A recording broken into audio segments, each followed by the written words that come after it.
Hi పిల్లలు, మనం నివసిస్తున్న భూమి చాలా అందమైనది.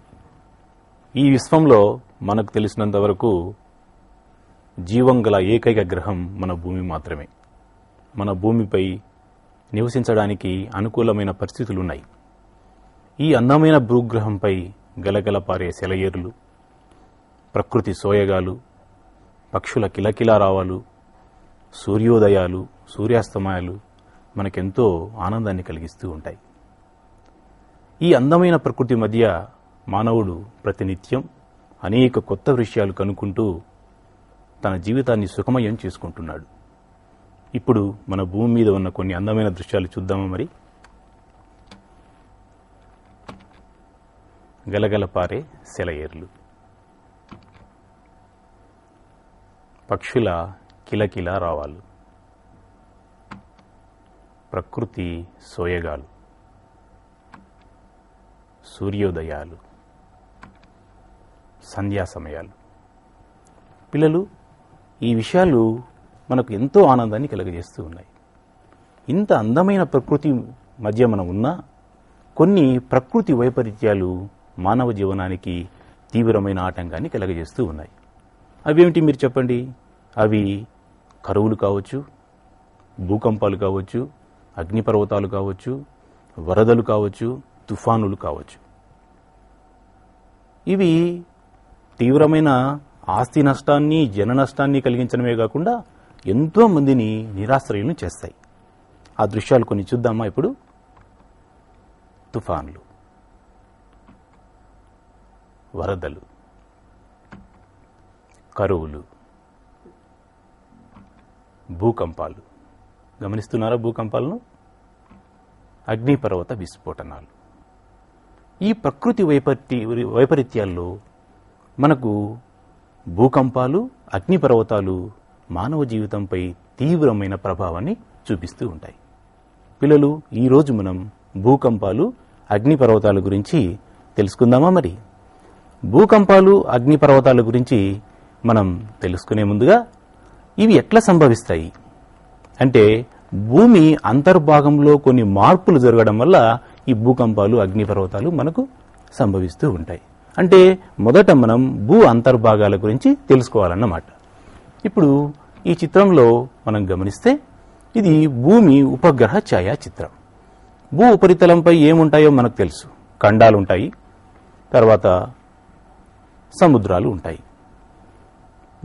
భూమి లోపలికి వెళ్లే కొద్దీ ఏముంటాయి అని మనకు ఆసక్తిగా ఉంది కదా మీ అందరికీ. భూమి లోపలికి వెళ్ళాలంటే మనం బావులు తవ్వుతాం, లేదంటే లోతుగా తవ్వి కొన్ని ఖనిజాలను తీస్తాం. ఇంకా లోతుగా తవ్వి మనము చమురును, నీటిని బయటికి తీస్తూ ఉంటాం, అంటే బోరు బావులేసి తీస్తూ ఉంటాం. ఇంకా లోపలికి వెడితే ఏముంటుందో తెలుసుకుందామా మరి? ఇప్పుడు ఈ చిత్రాన్ని మనం గమనిస్తే ఇది మన భూమి. భూ అంతర్భాగాలు చూడండి. ఇవి భూ అంతర్భాగాలు. భూ అంతర్భాగాలను 3 పొరలుగా విభజించారు. అవి 1 భూపటలం, 2 భూ ప్రవారం, 3 భూకేంద్రం. వీటిని గురించి చూద్దామా? భూపటలం. మీరు చూస్తున్నదే భూపటలం. భూప్రవారం. భూప్రవారం మందమైన పొర. భూకేంద్ర మండలం. వీటి గురించి కొన్ని విషయాలు తెలుసుకుందాం. వీటిని మనము కోడిగుడ్డు అడ్డుకోతతో పోల్చవచ్చు. భూపటలాన్ని కోడిగుడ్డు పై పెంకుతోనూ, తెల్ల సొనను భూ ప్రవారంతోనూ, పచ్చ సొనను భూకేంద్ర మండలంతోనూ మనం పోల్చవచ్చు. భూపటలాన్ని గురించి కొన్ని విషయాలు తెలుసుకుందాం. భూపటలం అన్నిటికన్నా పైన ఉన్న పొర. దీనిపైన ఖండాలుంటాయి, మహాసముద్రాలు ఉంటాయి. ఈ భూపటలం మందం అన్ని చోట్ల ఒకే విధంగా ఉండదు. మహాసముద్రాల కింద 5 నుంచి 12 కిలోమీటర్లు, భూఖండాల కింద 35 నుంచి 60 కిలోమీటర్లు ఉంటుంది. భూపటలంలో ముఖ్యంగా మనకు అగ్నిశిలలు, సెడిమెంటరీ శిలలు, రూపాంతర శిలలు ఉంటాయి. భూప్రవారం. ఇప్పుడు మీరు గమనిస్తున్నది భూప్రవారం. ఇది చాలా మందమైన పొర. ఎక్కడ ఉంది ఇది? భూపటలానికి భూ కేంద్ర మండలానికి మధ్యన ఉన్న పొర. దీని మందం 2900 కిలోమీటర్లు ఉంటుంది. దీనిలో ఎక్కువ భాగం మెగ్నీషియము, ఇనుము, సిలికేట్లను కలిగి ఉంటుంది. ఇక్కడ ఉన్న ఉష్ణోగ్రత పీడనాలు ఎక్కువగా ఉండడం వల్ల ఈ పొరలో ఉన్న ఇనుము ద్రవ స్థితిలో ఉంటుంది. భూకేంద్ర మండలం. భూకేంద్ర మండలాన్ని ఇక్కడ మనం గమనించండి. భూకేంద్ర మండలాన్ని రెండుగా విభజించారు. ఒకటి బహిర్కేంద్ర మండలం, రెండు అంతర్కేంద్ర మండలం. బహిర్కేంద్ర మండలం మందం 2300 కిలోమీటర్లు ఉంటుంది. దీనిలో పూర్తిగా ఇనుము ఉంటుంది. ఈ ఇనుము ఇక్కడ ద్రవ స్థితిలో ఉంటుంది. ఇది అంతర్కేంద్ర మండలం. మనం భూ పైభాగం నుంచి లోపలికి వచ్చేటప్పటికి ఉష్ణోగ్రత పీడనాలు అధికంగా ఉంటాయి. ఇక్కడ ఉష్ణోగ్రత దాదాపు 6000 డిగ్రీల సెంటీగ్రేడ్ ఉంటుంది. పీడనం కూడా బయట పీడనంతో పోలిస్తే 3.7 మిలియన్ రెట్లు ఎక్కువగా ఉంటుంది. ఇక్కడ ఇనుము ఎక్కువగా ఉంటుంది. దీని వ్యాసం 2600 కిలోమీటర్లు ఉంటుంది. ఇక్కడ ఇనుము, సిలికేట్లు ఉంటాయి. కానీ ఇక్కడ ఉన్న ఉష్ణోగ్రత పీడనాల వల్ల ఇవి మనకు ఘనస్థితిలో ఉంటాయి. పిల్లలు, ఇప్పుడు మనం ఈ భూ అంతర్భాగాల గురించి మనం తెలుసుకున్నాం కదా. భూ అంతర్భాగాల్లో ఉన్న మార్పుల వల్లనే మనకు భూకంపాలు వస్తాయి. భూకంపాలంటే భూమి అకస్మాత్తుగా కదలడాన్ని మనం భూకంపం అనవచ్చు. మనం భూమి లోపలికి వెళ్ళినప్పుడు భూమి లోపల ఉష్ణోగ్రత పీడనాలు ఎక్కువగా ఉంటాయని మనం తెలుసుకుందాం. ఇప్పుడు భూకంపాల గురించి తెలుసుకుందాం. భూమి లోపలి ఉష్ణోగ్రత పీడనాల వల్ల భూపటలం, భూ ప్రవారంలోని శిలలు వికృతికి అధికమై పెళ్లున విరగడం లేదా ఒకదాని వెంబడి మరొకటి జారి మనకు భూకంపాలు వస్తాయి. ఇప్పుడు భూకంప చిత్రాన్ని ఇక్కడ గమనించండి. ఇక్కడ శిలలు వికృతికి గురవుతున్నాయి. గురి అయినప్పుడు మనకు భూమి యొక్క బయట అంటే భూపటలం మీద ఎటువంటి మార్పులు జరుగుతున్నాయో ఈ చిత్రంలో మనం గమనించవచ్చు. ఇప్పుడు మరొక భూకంప చిత్రాన్ని చూద్దామా? మరి చూడండి, భూమి కదులుతా ఉంది. ఇక్కడ ఈ కదలడానికి కారణం ఏమిటి? భూమి లోపల ఉన్న పొరల కదలిక. ఇది భూకంప కేంద్రం. ఈ భూకంప కేంద్రం నుండి కొన్ని తరంగాలు, భూకంప తరంగాలు భూ ఉపరితలం మీదికి వస్తున్నాయి. వచ్చి భూ ఉపరితలాన్ని అకస్మాత్తుగా కదుల్చుతాయి. దీన్ని మనం ఏమంటామంటే భూకంపం అంటాం. భూకంపాలను మనము దేని ద్వారా గుర్తిస్తాం? భూకంప తీవ్రతను దేని ద్వారా గుర్తిస్తాం? దానికి ఒక పరికరం ఉంది. ఆ పరికరాన్ని మనం భూకంప తరంగ లేఖిని అంటాం. అంటే భూకంప తరంగాలను గుర్తించి నమోదు చేయు పరికరాన్నే మనం భూకంప తరంగ లేఖిని అంటాం. ఆ చిత్రం చూద్దామా? మరి ఇది భూకంప తరంగ లేఖిని. దీని మరొక పేరు సిస్మోగ్రాఫ్ అని కూడా అంటాం. కింద భూమి కదిలేటప్పుడు, కంపించేటప్పుడు సిస్మోగ్రాఫ్ ఏ విధంగా భూకంప తీవ్రతను నమోదు చేస్తా ఉందో ఈ చిత్రంలో మనం గమనించవచ్చు. ఇది కూడా భూకంప తరంగ లేఖిని చిత్రమే. భూకంప తీవ్రతను తెలుసుకోవడానికి చార్లెస్ రిక్టర్ అనే శాస్త్రవేత్త ఒక స్కేలును రూపొందించాడు. ఆ స్కేలునే మనం రిక్టర్ స్కేల్ అంటాం. రిక్టర్ స్కేలు చిత్రాన్ని చూడండి. ఇది రిక్టర్ స్కేల్. ఈ కింద భూకంప తీవ్రతను తెలియజేసే చిత్రం ఉంది.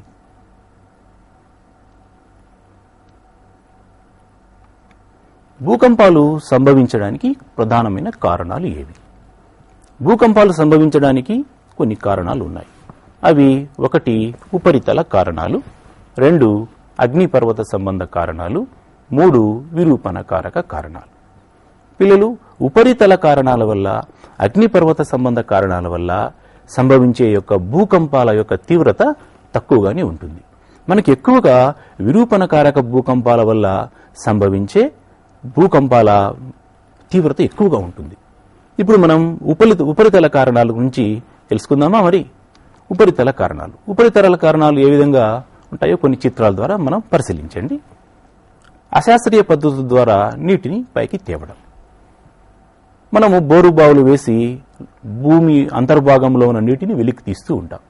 ఇలా వెలికి తీయడం వల్ల భూమి లోపల ఖాళీలు ఏర్పడి శిలలు కుంగి భూకంపాలు రావచ్చు. గనుల పైకప్పులు కూలడం. ఖనిజాల కోసం మనం గనులు తవ్వుతాం. బొగ్గు కోసం, ఖనిజాల కోసం మనము భూమి లోపలికి సొరంగాలు తవ్వుతాం. అవి అకస్మాత్తుగా కూలడం వల్ల భూకంపాలు వస్తాయి. అదేవిధంగా కొండ చర్యలు అకస్మాత్తుగా విరిగిపడడం. ఈ చిత్రంలో మీరు గమనిస్తే కొండ చర్యలు ఇక్కడ విరిగిపడ్డాయి. కొండ చర్యలు అకస్మాత్తుగా విరిగిపడినప్పుడు కూడా స్వల్పమైన భూకంపాలు వస్తాయి. కృత్రిమ జలాశయాల నిర్మాణం. ఇప్పుడు మనము జలాశయాలు కడతాం, అంటే నదులకు ఆనకట్టలు కట్టి జలాశయాలు కడతాం. ఈ జలాశయాలు కట్టడం వల్ల నీరంతా ఒకే చోట చేరడం వల్ల ఒత్తిడి ఎక్కువై భూమి కృంగి భూకంపాలు వచ్చే అవకాశం ఉంది. మనము అణ్వాస్త్రాలు పేలుస్తాం. అణ్వస్త్ర పరీక్షలు కూడా చేస్తూ ఉంటాం. అణ్వస్త్ర పరీక్షలు చేసేదానికి మనము భూగర్భంలో అణ్వస్త్రాలను పేల్చడం వల్ల అప్పుడు కూడా మనకు స్వల్పమైన భూకంపాలు రావచ్చు. అలాగే అగ్నిపర్వత విస్ఫోటనాల వల్ల కూడా భూకంపాలు వస్తాయి. ఎలా వస్తాయి? మీరు గమనిస్తున్నదే అగ్నిపర్వతం. అగ్నిపర్వతం చూడండి, అగ్నిపర్వతం నుంచి శిలలు, శిలాద్రవం బయటికి వస్తాయి. వచ్చినప్పుడు భూ అంతర్భాగంలో ఖాళీలు ఏర్పడి పైన ఉన్న శిలల ఒత్తిడికి శిలలు కృంగి భూ ప్రకంపనాలు రావచ్చు. విరూపణకారక కారణాలు అని చెప్పారు. ఇవి భూమి అంతర్భాగంలో పొరలుగా ఉంటుంది, అంటే పలకలుగా ఉంటుంది. ఈ పలకలు ఒకదానికొకటి రాసుకోవడం వల్ల, వరుసుకోవడం వల్ల భూమి అకస్మాత్తుగా కంపిస్తుంది. దీనివల్ల తీవ్రమైన భూకంపాలు వస్తాయి. పిల్లలు, ఇంతవరకు మనం భూకంపాల గురించి తెలుసుకున్నాం. భూకంపాలు మామూలుగా మనకు ఖండాల యొక్క ఉపరితలం మీద సంభవిస్తూ ఉంటాయి. అలాగే సముద్ర భూతలంపై మనకు సంభవించినప్పుడు ఏ విధమైన ఫలితాలు వస్తాయంటే, సముద్ర భూతలం కదలడం వల్ల మనకు సునామీ అని పిలువబడే అతి పెద్ద వరద తరంగాలు వస్తాయి. సునామీలు చూద్దామా? సముద్ర భూతలంపై సంభవించు భూకంపాల ఫలితంగా సునామీ అని పిలువబడే అతి పెద్ద వరద తరంగాలు ఏర్పడతాయి. సునామీ చూడండి, ఇక్కడ ఇండోనేషియా సుమిత్రా దీవుల వద్ద బంగాళాఖాతంలో 2004 సంవత్సరంలో ఏర్పడిన సునామీ భారతదేశంలోని తమిళనాడు, ఆంధ్రప్రదేశ్ తీర ప్రాంతాలను నష్టపరిచిన సంగతి మనందరికీ తెలిసిందే. సునామీ మరొక చిత్రాన్ని చూడండి. ఈ సునామీ పెద్ద పెద్ద అలలుగా వచ్చి తీర ప్రాంతాలను ఏ విధంగా నష్టపరుస్తుందో ఇక్కడ చూడొచ్చు. ఇక్కడ కూడా సునామీ తరంగాలను చూడండి. సునామీ సంభవించడానికి కొన్ని సెకండ్ల ముందు తీసిన చిత్రం ఇది. ఈ అలలు చాలా ఎత్తుగా ఉన్నాయి కదా, వీటి ఎత్తు ఎంత తెలుసా? 65 మీటర్లు ఉంటాయి. అంటే 20 అంతస్తుల ఎత్తు సునామీ తరంగాలు వస్తాయి. ఇక్కడ కూడా సునామీ తరంగాల వేగాన్ని మీరు పరిశీలించవచ్చు. వీటి వేగం దాదాపు 800 కిలోమీటర్లు ఉంటుంది. వీటి తరంగ దైర్ఘ్యం కూడా 200 కిలోమీటర్ల వరకు ఉంటుంది. ఇవి తీర ప్రాంతాలను, పల్లపు ప్రాంతాలను తీవ్రంగా నష్టపరుస్తాయి. ఈ చిత్రంలో సునామీ పల్లపు ప్రాంతాలను ఏ విధంగా నష్టపరుస్తూ ఉందో మనం ఇక్కడ గమనించవచ్చు. భూకంపాల యొక్క ఫలితాలు. భూకంపాల యొక్క ఫలితాలు మనం ఎలా చెప్తామంటే, భూకంపం తీవ్రతను బట్టి భూకంప ఫలితాలు ఉంటాయి. భూకంప ఫలితాలను మనం కొన్ని చిత్రాల ద్వారా చూద్దాం. భూకంప ఫలితాలు చూడండి. అపార్ట్మెంట్ భవనాలు కూలిపోతాయి. ఇప్పుడు పెద్ద పెద్ద సిటీస్లో అపార్ట్మెంట్ భవనాలు ఉంటాయి. ఈ అపార్ట్మెంట్ భవనాలు కూలడం వల్ల మనకు తీవ్రమైన జన నష్టం, ఆస్తి నష్టం జరుగుతుంది. రవాణా మార్గాలు దెబ్బతింటాయి. ఇక్కడ చూడండి, రవాణా మార్గాలు దెబ్బతిన్నాయి. వంతెనలు కూడా కూలిపోయాయి. ఆనకట్టలు కూడా కూలిన దృశ్యాన్ని మనం ఇక్కడ చూడొచ్చు. రైలు మార్గాలు దెబ్బతింటాయి. చూడండి, రైలు మార్గం ఏ విధంగా దెబ్బతిందో. అనేక వంకర్లు పోయింది రైలు మార్గం. ఇక్కడ నూతులు ఎండిపోతాయి. నూతులు ఎండిపోవడమే కాకుండా ఉన్నట్లుండి కొత్త నూతులు కూడా ఏర్పడే అవకాశం ఉంది. కొన్ని ప్రదేశాలు పైకి లేస్తాయి. కొన్ని ప్రదేశాలు ఉన్నట్లుండి కృంగిపోతాయి. గమనించండి, ఇక్కడ కొన్ని ప్రదేశాలు పైకి లేస్తున్నాయి, కొన్ని ప్రదేశాలు ఉన్నట్లుండి కృంగిపోతున్నాయి. ఈ ప్రదేశం చూడండి ఎలా కృంగిపోతుందో మనం ఇక్కడ గమనించవచ్చు. నదులు తమ మార్గాలను మార్చుకుంటాయి. ఒక మాదిరి భూకంపాలు సంభవించినప్పుడు పెద్ద పెద్ద కొండ చర్యలు విరిగి నదులకు అడ్డం పడడం వల్ల నదులు తమ మార్గాన్ని మార్చుకుంటాయి. పిల్లలు, ఇంతవరకు మనము భూకంపాల గురించి తెలుసుకుందాం. మరి మనం అగ్నిపర్వతాల గురించి తెలుసుకుందాం. భూగర్భంలో ఉన్న ఉష్ణానికి సాక్ష్యం అగ్నిపర్వతాలు. అగ్నిపర్వతాలు అదేవిధంగా గైజర్లు, వేడి నీటి ఊటలు మనకు ప్రధానంగా చెప్పుకోవచ్చు. మనం ఇప్పుడు గమనిస్తున్నదే అగ్నిపర్వతం. ఈ చిత్రాన్ని గమనిస్తే మనము ఇక్కడ ఉన్నటి వేడి నీటి ఊటలు అంటాం. అంటే భూ ఉపరితలం నుండి వేడి నీరు ఉబికి బయటికి రావడాన్ని మనం వేడి నీటి ఊటలు అంటాం. ఈ చిత్రంలో గమనిస్తే ఇవి గైజర్లు. భూ ఉపరితలం నుండి హిస్సింగ్ శబ్దం చేస్తూ నీటి ఆవిరి వేగంగా బయటికి రావడాన్ని మనం గైజర్లు అంటాం. ఇప్పుడు వేడి నీటి ఊటల చిత్రం చూద్దామా? ఇది వేడి నీటి ఊటల చిత్రం, రంగురంగులుగా కనిపిస్తూ ఉంది కదా. గైజర్ల చిత్రం చూద్దామా? ఇవి గైజర్లు.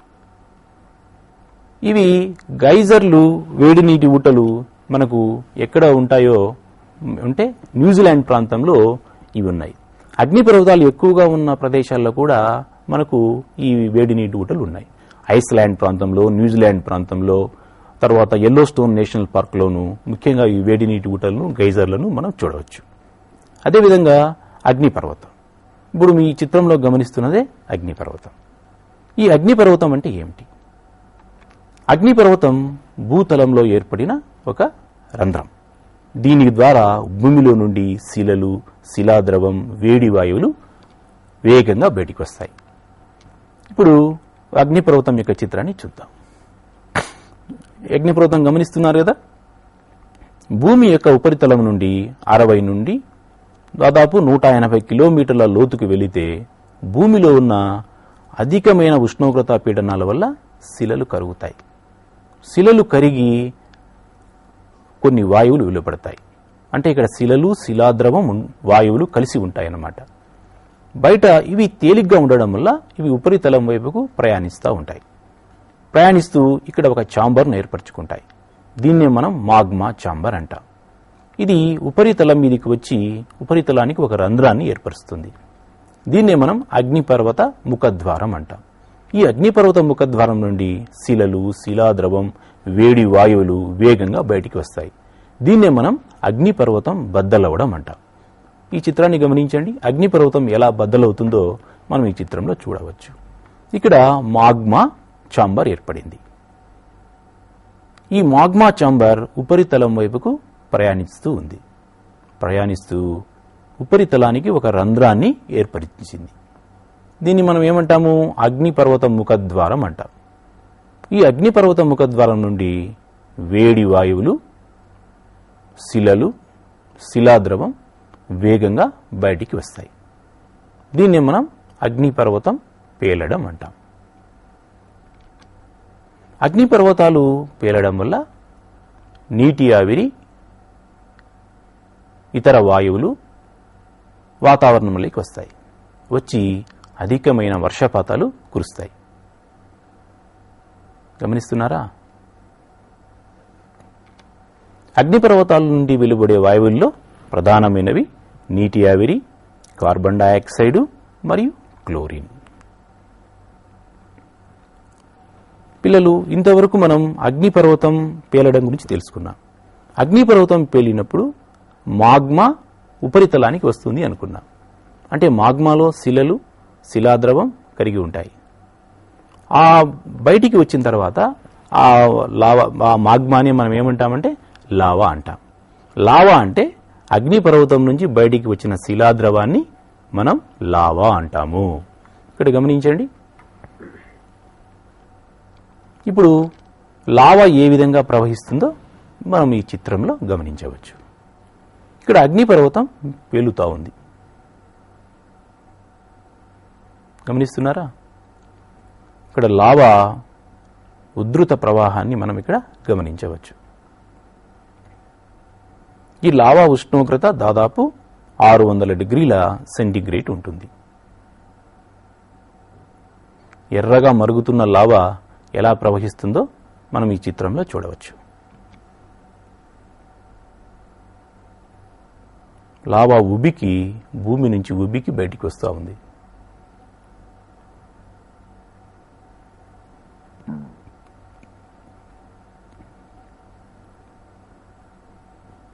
గమనిస్తున్నారా? లావా చల్లబడిన తర్వాత మనకు శిలలు ఏర్పడతాయి. ఆ శిలల్నే మనం ఏమంటామంటే అగ్నిశిలలు అంటాం. లావా చల్లబడిన తర్వాత ఏర్పడిన శిలలను అగ్నిశిలలు అంటాం. అగ్నిశిలల యొక్క చిత్రాన్ని మనం గమనిద్దాం. ఇవి అగ్నిశిలలు. లావా చల్లబడిన తర్వాత ఏర్పడిన శిలలు ఇవి.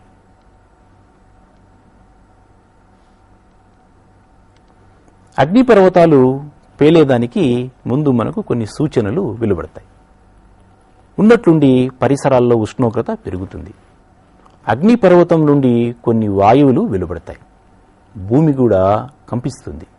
ఇవి అగ్నిపర్వతం పేలడానికి మనకు సూచనలు. అగ్నిపర్వతాల యొక్క పేలుడును బట్టి అగ్నిపర్వతాలను మనం 3 రకాలుగా విభజించారు. అవి 1 క్రియాశీల అగ్నిపర్వతం, 2 నిద్రాణ అగ్నిపర్వతం, 3 విలుప్త అగ్నిపర్వతం. పిల్లలు, క్రియాశీలక అగ్నిపర్వతం అంటే ఏందో గమనిద్దామా? క్రియాశీలక అగ్నిపర్వతం అంటే అప్పుడప్పుడు త్వరితగతిన విస్ఫోటనం చెందే అగ్నిపర్వతాలను మనం క్రియాశీల అగ్నిపర్వతాలు అంటాం. దీనికి ఉదాహరణగా మన అండమాన్ నికోబార్ దీవుల్లో ఉన్న బారెన్ ద్వీపపు అగ్నిపర్వతం దీనికి ఉదాహరణగా మనం చెప్పుకోవచ్చు. తర్వాత నిద్రాణ అగ్నిపర్వతం. నిద్రాణ అగ్నిపర్వతం అంటే విస్ఫోటనం చెంది చాలా కాలం వరకు ఏ విధమైన చలనం లేకుండా ఉండి ఆ తర్వాత విస్ఫోటనం చెందే అగ్నిపర్వతాలను మనం నిద్రాణ అగ్నిపర్వతాలు అంటాం. దీనికి ఉదాహరణగా ఇటలీలో ఉన్న వెసూవియస్ అగ్నిపర్వతాన్ని మనం ఉదాహరణగా చెప్పుకోవచ్చు. అక్కడ ఒక పెద్ద పట్టణాన్ని నిర్మించి ఉన్నారు, పాంపే అనే ఒక పెద్ద నగరాన్ని. అది నిద్రాణ అగ్నిపర్వతం అని తెలియకపోవడం వల్ల, అది అకస్మాత్తుగా పేలడం వల్ల పాంపే నగరమంతా చరిత్రలో కలిసిపోయింది. అంటే దాదాపు అది అంతమైపోయింది. విలుప్త అగ్నిపర్వతం ఒకప్పుడు విస్ఫోటనం చెంది చరిత్రలో మరలా విస్ఫోటనం చెందే అవకాశం లేని అగ్నిపర్వతాలను మనం విలుప్త అగ్నిపర్వతాలు అంటాం. దాదాపు 430 వరకు అగ్నిపర్వతాలు ఉన్నట్లు మనకు అంచనా. కానీ వాటిలో కొన్ని మాత్రమే క్రియాశీలకంగా ఉన్నాయి. పిల్లలు, అగ్నిపర్వతాల పేలుళ్ల వల్ల మనకు నష్టాలు ఉన్నాయి. నష్టాలు అంటే అగ్నిపర్వతాలు పేలడం వల్ల మనకు ఆస్తి నష్టం జరుగుతుంది, జన నష్టం కూడా జరుగుతుంది. కానీ అగ్నిపర్వతాలు పేలడం వల్ల చాలా కాలం నుంచి మానవుడు అనేక విధాలుగా లబ్ధి పొందుతున్నాడు. అగ్నిపర్వతాల పేలడం వల్ల భూమిలో ఉన్న విలువైన ఖనిజాలు భూమి ఉపరితలం మీదికి వస్తాయి, లేదంటే ఉపరితలానికి దగ్గరగా వస్తాయి. అదేవిధంగా లావా ప్రవహించడం వల్ల మంచి సారవంతమైన భూములు ఏర్పడతాయి. దానికి ఉదాహరణ దక్కన్ పీఠభూమి. అదేవిధంగా జావా దగ్గర ఉన్న పీఠభూములు కూడా వీటికి ఉదాహరణగా తీసుకోవచ్చు. ఈ చిత్రంలో మనం గమనిస్తే ఇవి లావా పీఠభూములు, ఇవి దక్కన్ పీఠభూమి. ఇది ఇక్కడ ఉన్న నల్లరేగడి నేలలు మనకు నూనె గింజలకు చాలా ప్రసిద్ధి. పత్తి ఇలాంటి పంటలు ఇక్కడ బాగా పండుతాయి. పేలుళ్ళు నష్టాల చిత్రాన్ని కూడా మనం ఇక్కడ గమనించవచ్చు. సారవంతమైన పొలాలు ఎట్లా ఏర్పడతాయో మనం ఈ చిత్రంలో గమనించవచ్చు.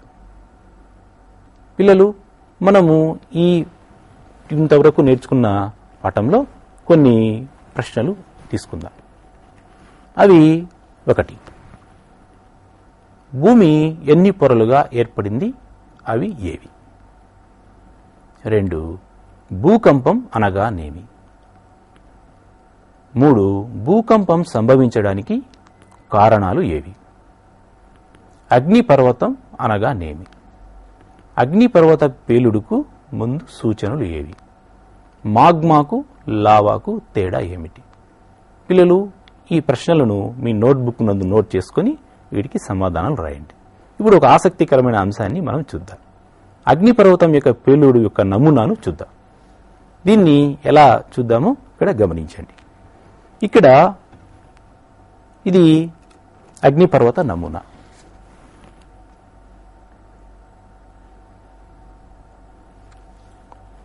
ఈ అగ్నిపర్వత నమూనాను మనం పరిశీలించినట్లయితే ఇది పేపర్తో చేసిన అగ్నిపర్వతం.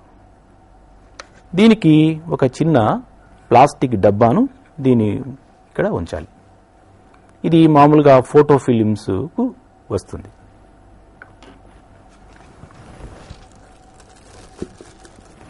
మన ఇంట్లో ఉన్న వంట సోడాను తీసుకోవాలి. ఇది వంట సోడా. ఈ వంట సోడాను ఒక స్పూన్ కానీ లేదంటే 2 స్పూన్లు కానీ వంట సోడాను దీంట్లో వేయాలి.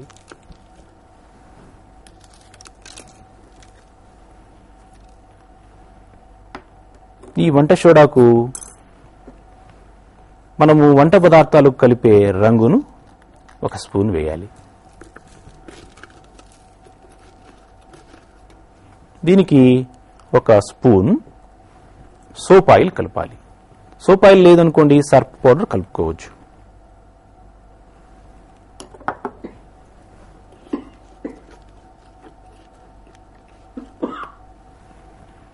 ఇప్పుడు మన ఇంట్లో వాడే వెనిగర్ను తీసుకోవాలి.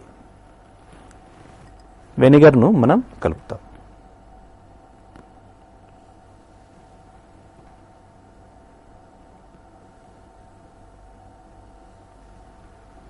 అగ్నిపర్వతం యొక్క పేలుడును మనం ఇక్కడ గమనిస్తున్నాం కదా.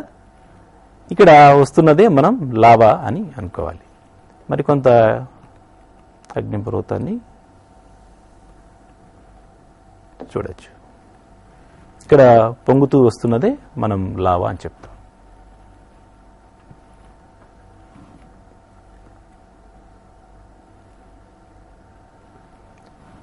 పిల్లలు, ఇంతవరకు మనము భూకంపాలు, అగ్నిపర్వతాల గురించి తెలుసుకున్నాం కదా. భూకంపాలను, అగ్నిపర్వతాలను మనము నిరోధించలేము.